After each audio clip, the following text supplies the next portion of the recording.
સુરત સિટીમાં હેલ્મેટના કાયદાને નાબૂદ કરવા માટે મુખ્યમંત્રીને લખ્યો પત્ર. કોંગ્રેસના નેતા કલ્પેશ બારોટે મુખ્યમંત્રી અને સુરત પોલીસ કમિશનરને લખ્યો પત્ર.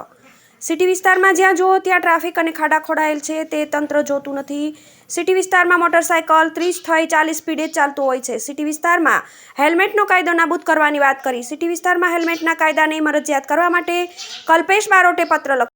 જે રીતે આજે સમગ્ર સુરત શહેરની પ્રજા એક ભયના માહોલમાં જીવી રહી છે, જ્યાં જોડો પોલીસ જવાનો ખડે પગે ઊભા રહ્યા છે. મને એવું લાગે છે કે સરકાર કોઈના કોઈ બાને પૈસા ઉઘરાવવા માટે નીટ નવા કાયદા બહાર પાડીને પોલીસ આગળ ધરીને પ્રજા પાસે પૈસા ઉઘરાવવાનું કામ કરી રહી છે. હેલ્મેટના કાયદાનો વિરોધ નથી કરતા, પરંતુ હું એવું માનું છું કે જે લોકો સિટી વિસ્તારની બહાર રોજીરોટી કમાવા માટે જતા હોય એ લોકો માટે હેલ્મેટ ફરજિયાત હોવી જોઈએ, નહીં કે સિટી વિસ્તાર માટે. આપ જોઈ શકો છો સુરતના કોઈ પણ ફોનમાં જાઓ તો સુરત મહાનગરપાલિકાનું ભ્રષ્ટ તંત્ર ખાડા ખોડીને ખુલ્લા મૂકી રહી છે.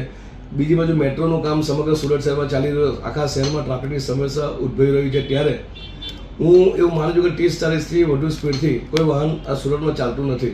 હેલ્મેટનો કાયદો હાઈવે પર હોવો જોઈએ કે જે સિટી વિસ્તારની બહાર જતા હોય કે એ લોકોની સુરક્ષા માટે હેલ્મેટ ફરજિયાત છે. પરંતુ શહેરી વિસ્તારમાં જે રીતે આ હેલ્મેટના કાયદો અમલ કરાવવામાં આવે છે, બીજું કે ISI માર્કનું હેલ્મેટ હોવું ફરજિયાત છે, ત્યારે પોલીસના ડરને કારણે લોકોને જ્યાં જોડે હેલ્મેટ વેચવા ઊભા રહી જાય છે અને પબ્લિક પોલીસના ડરના મારે ગવર્નર હેલ્મેટ ખરીદી કરીને પોલીસથી બચવા માટે હેલ્મેટ ઉપયોગ કરી રહ્યા છે. ત્યારે આજે સરકારને મેં રજૂઆત કરી છે કે આ જે હેલ્મેટનો કાયદો છે એને શહેરી વિસ્તારમાંથી નાબૂદ કરવામાં આવે અને હાઈવે પર જે લોકો વાહન લઈને જતા હોય, ટુ વ્હીલર વાહન ચાલકો, એ લોકો માટે હેલ્મેટનો કાયદો ફરજિયાત કરવો જોઈએ એવું મારું સ્પષ્ટ માનવું છે.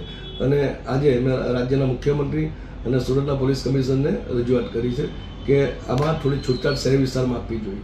GTV news Surat.